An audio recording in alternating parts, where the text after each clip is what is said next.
ஓம் சைராம், ஜெய் சைராம். என் அன்பின் பிரியமே, என் பாதங்களில் வீழ்ந்து கிடக்கும் உன்னை ஒருபோதும் நான் கைவிட மாட்டேன். உன் வாழ்க்கைக்கு வெளிச்சம் தந்து உன் வாழ்வில் விளக்கேற்றி வைக்க நான் இடது கையில் விளக்கோடு வந்துள்ளேன். நீ தினம் தினம் அனுபவிக்கின்ற தீராத கஷ்டம் தீர வலது கையில் புதியோடு வந்துள்ளேன். எது வேண்டுமோ அதை நீயே என்னை தொட்டு பெற்றுக்கொள். புகழ்ச்சியில் வளர்பவருக்குத்தான் பிறர் துணை தேவை. முயற்சியில் வளர்பவருக்கு தன்னம்பிக்கையே துணை என்பதுதானே யதார்த்தமான நிதர்சனம். நேரமும் சூழலும் எப்போதும் மாறலாம்.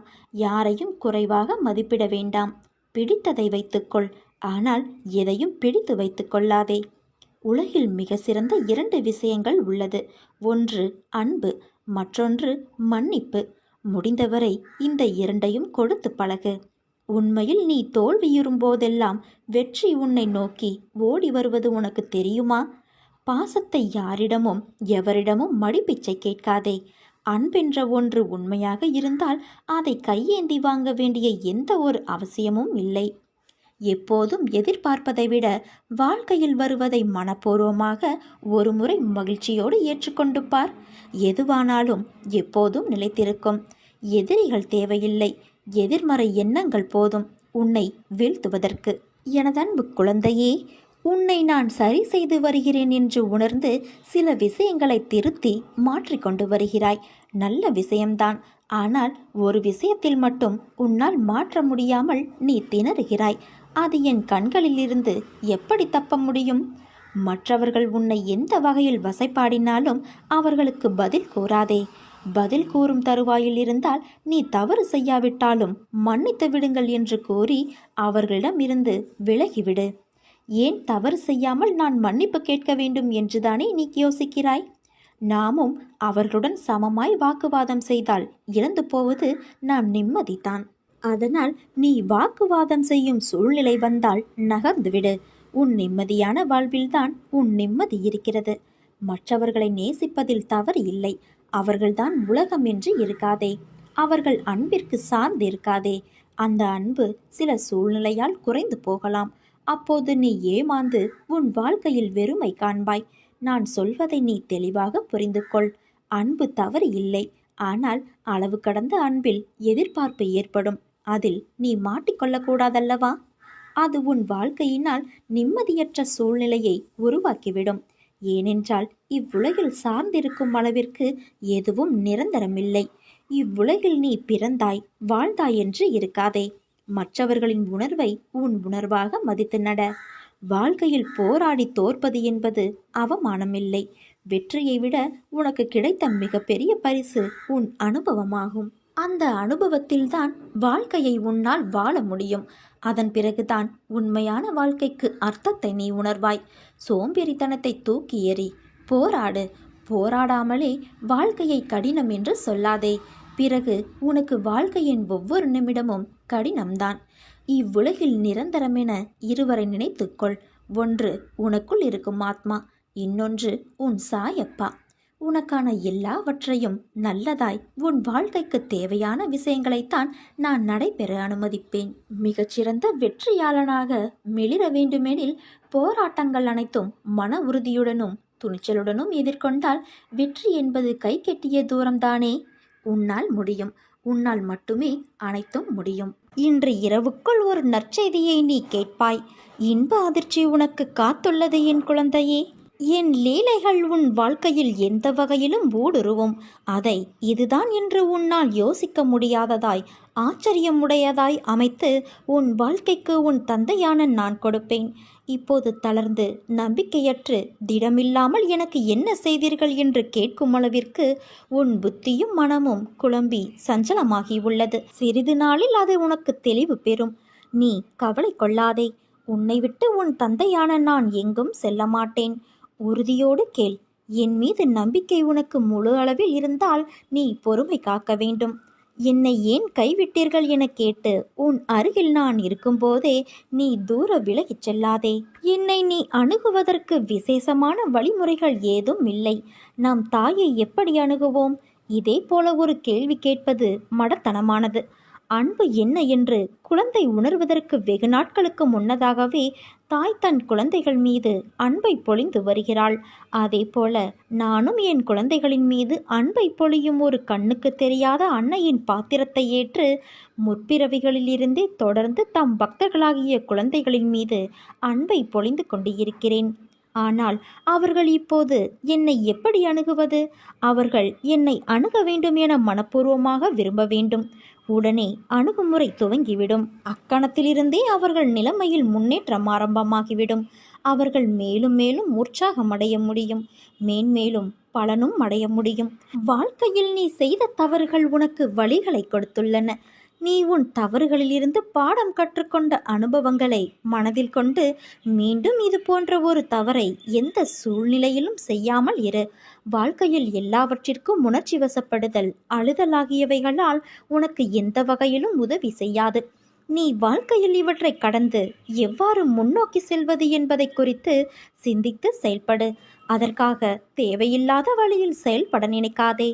குறுக்கு புத்தி சுயநலமானது, விரைவில் துன்பத்தை தரக்கூடியது. குறுக்கு புத்தி இல்லாமலும் கள்ளம் கபடமற்ற நிலை முட்டாள்தனம் இல்லாமலும் இருக்க வேண்டும். நீ புத்திசாலியாகவும் கள்ளம் கபடமற்றவராகவும் மனித தன்மையோடு கூடிய கூர்மையான புத்தியோடும் இருக்க வேண்டும். என் வார்த்தைகள் மீது நம்பிக்கை வைத்து செயல்படு என் தங்கமே. நீ நிச்சயம் தடைகளை தகர்த்து வெற்றியடைவாய். இது உன் தந்தையான என்னுடைய சத்திய வாக்கு. உன் அம்மா அப்பாவாகிய நான் உன்னோடு இருக்கிறேன். எந்நேரமும் உன்னை நான் பாதுகாத்து கொண்டே இருப்பேன். நல்லதே நடக்கப் போகிறது என் தங்கமே. கடல் அலை போல 1000 துன்பங்கள் உனக்கு வந்தாலும் உன் தந்தையான நான் உன்னை கரை சேர்ப்பேன் என்ற நம்பிக்கை உனக்கு முழுமையாக இருக்கிறதல்லவா? பிறகு உன் தந்தையான நான் உன்னை எப்படி கைவிடுவேன்? நீ நம்பிக்கையோடு இரு, நல்லதே நடக்கும். யார் வேண்டுமானாலும் எதை வேண்டுமானாலும் பேசட்டும். உன் பாதையில் நீ உறுதியாக இரு. உன் மீது நம்பிக்கை வை.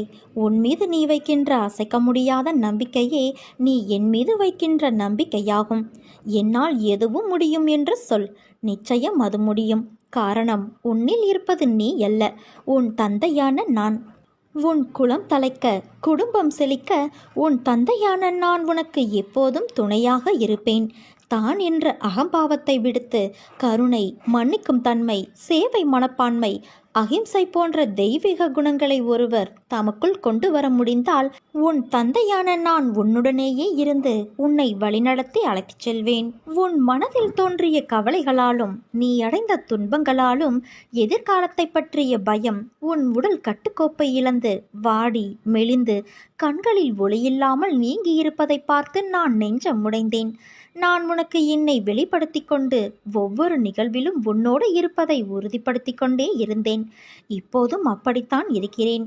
ஆனால் என்னை காணவில்லை என்றும் உன்னை கைவிட்டு எங்கோ மறைந்து கொண்டேன் என்றும் மனதிற்குள் நினைத்து கொண்டு என் மீது நீ வெறுப்பு காட்டுகிறாய். நீ என்னை பற்றி நினைத்து கொண்டு இருக்கும் அதே வேளையில் நீ சற்றும் எதிர்பாராமல் உன் முன்னால் வந்து நிற்கும் எந்த வண்டியிலாவது என் சித்திர ரூபத்தை கண்டுவிட்ட மகிழ்ச்சியை நீ எப்படியெல்லாம் கொண்டாடி மகிழ்வாய்?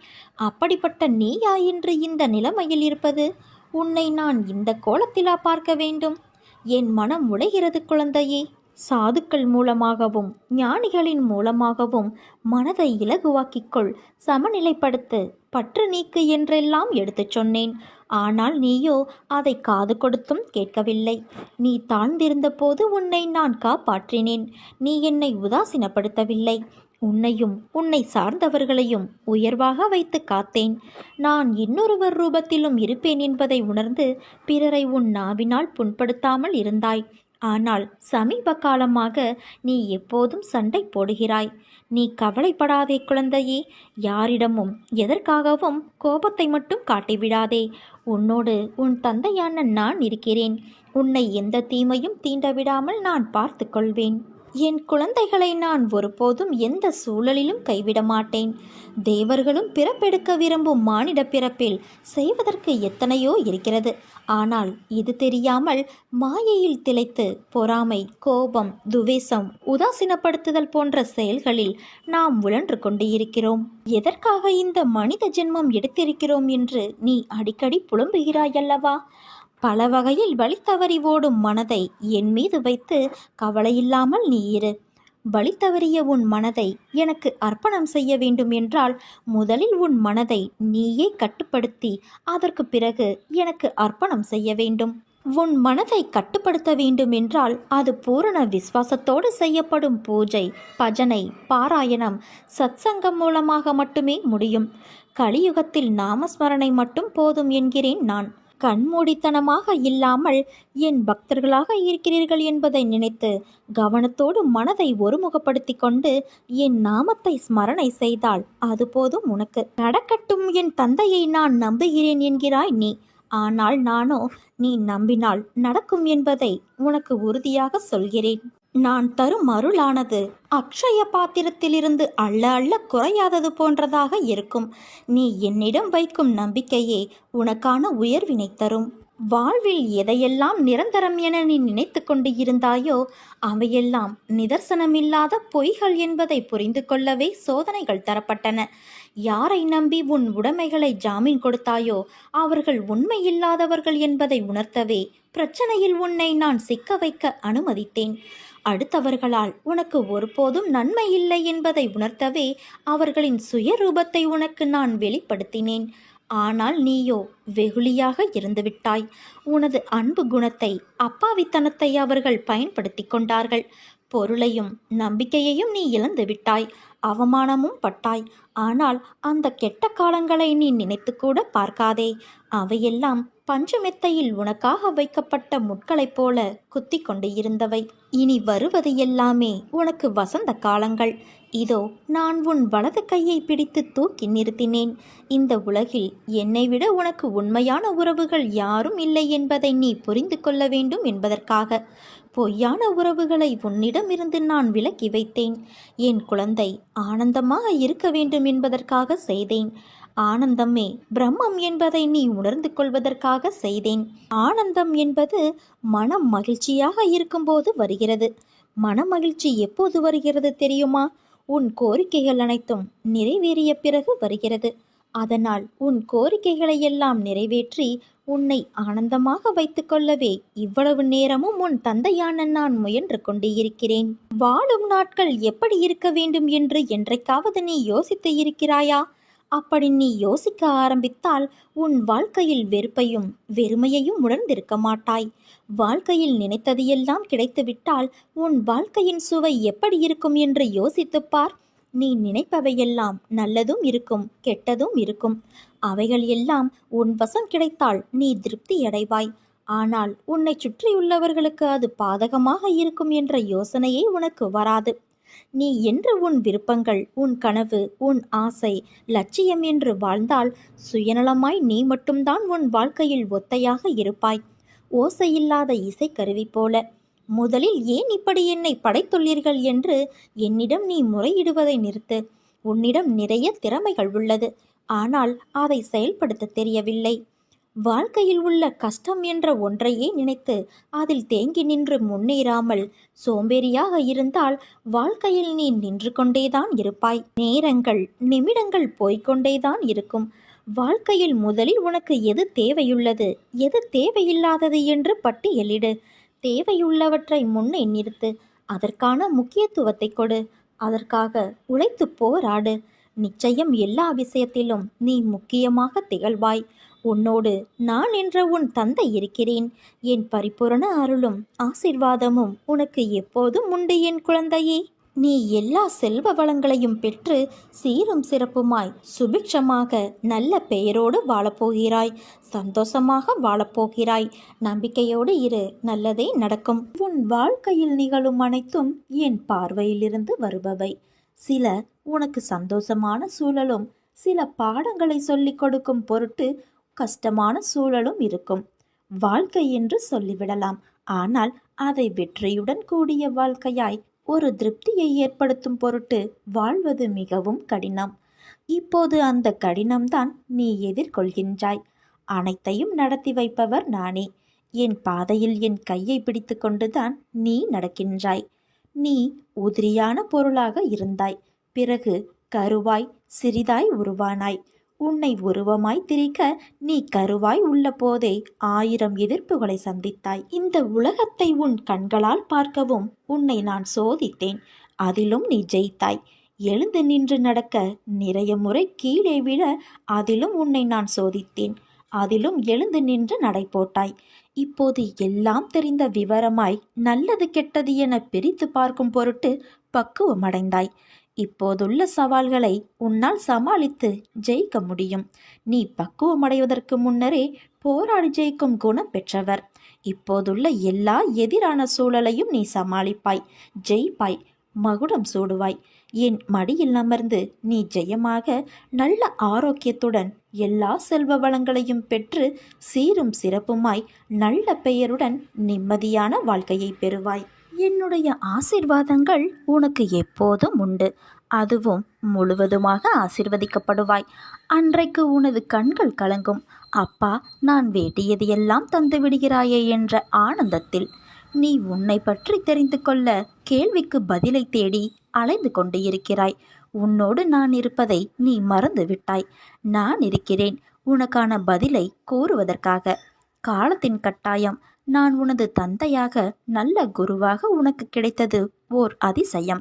அதுபோல நீ எனது குழந்தையாக நல்ல பக்தனாக கிடைத்தது நான் செய்த பாக்கியம். உனது அழகான பாதங்களை கொண்டு நீ என்னிடம் வந்திருக்கின்றாய். நீ கேட்கலாம், அப்பா, நான் இப்போது வளர்ந்து விட்டேன், நான் இன்னும் சிறு பிள்ளை இல்லை, எனது பாதங்களை எதற்காக தாங்கள் நகர்த்த வேண்டும் என்று. நான் தனியாக போகக்கூடாதா என்று தானே நினைக்கின்றாய்? இத்தருணத்தில் உனது மனதில் என்னென்ன ஆசைகள் தோன்றின சற்று நினைத்துப்பார். எனக்கு நீ எப்போதும் சிறு பிள்ளைதான். உனது அத்தனை தேவைகளையும் பூர்த்தி செய்பவன் நான் தான். உன்னை புண்படுத்தியவர்களை நான் பார்த்து கொள்கிறேன். என்னிடம் விட்டுவிடு.